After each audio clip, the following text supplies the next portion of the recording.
Good afternoon, sir. Sir, ano sa pangalan, sir? Ako si Marvy Rafael Montesilio, taga Kibawe, Bukidnon.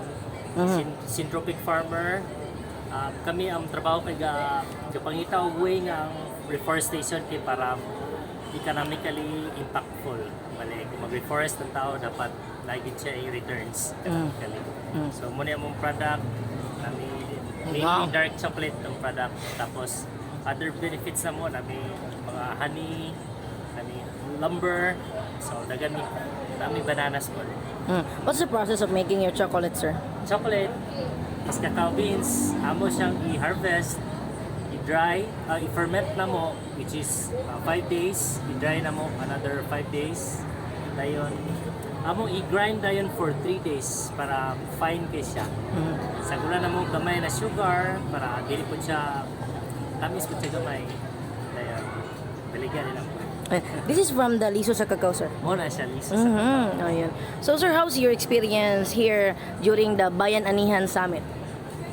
It's fun, no? Kay ang isa, taga-bukid man may among madala among bukid experience sa taga-Cagayan. Sa mga abunda ang kakao, dili murag dili kayo.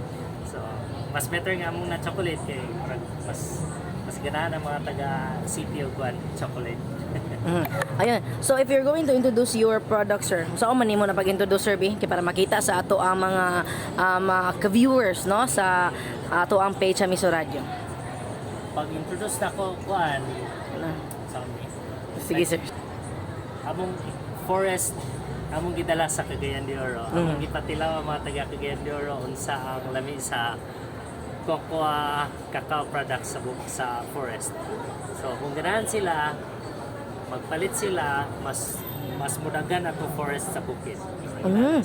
Ayun. So, if you're gonna buy, sir, balik punja siya sa forest sa nature. Reforest appeal ang mga tao. Instead nga gaputol ta sa itong forest, ang mga consumers gatabang inon nga create of reforestation sa itong mga province. So, in every pack aning chocolate kanyang baligya, pila pod ka trees ang matanom ani?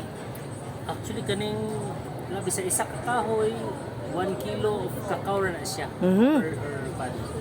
Kusay more than. Wow. Pero muna siya nga ang cacao na to grabe ang price increase niya sukad pag start na magtanom man 50 pesos per kilo karon na botong 400 pesos per kilo. Grabe siya kamahal kay ang siyempre namatay deforestation ng itabo. Then ang farmers na to sa major producing countries nga cacao kay nagkatigulang, so nangundang na sila, ilang cacao trees nangundang na, so mayo ang Philippines nag-start siyang enter maka-supply sa world market. Dayon. Tungod karon ang currency na to kay gababa ang value, diba? So muna siya ang cacao po isa po na siya sa way nga maka-preserve sa value kay kung farmer ka na kay cacao beans ma-store man nimo to imong cacao beans and mabaligyan nimo anytime gusto ka, which is 450 pesos per kilo dako kay siya today. Ayun. Basta ano na po kay mensahe, sir, sa mga kabataan karon og sa katauhan, sir, no, para sa kaning reforestation. Ato mga pagkaon karon mga usually ginakaon nato kay medyo dili kayo maayo sa atong kalawasan o dili pod maayo sa atong environment. So kani siya nga atong ginabuhat karon kung mga kabataan labi ng mga bata ron maayod nga mag-enter sila og kaning regenerative farming.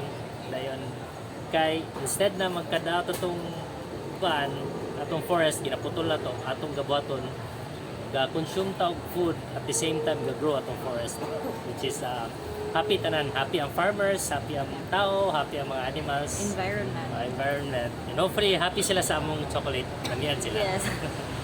Thank you, sir. Thank you. Name?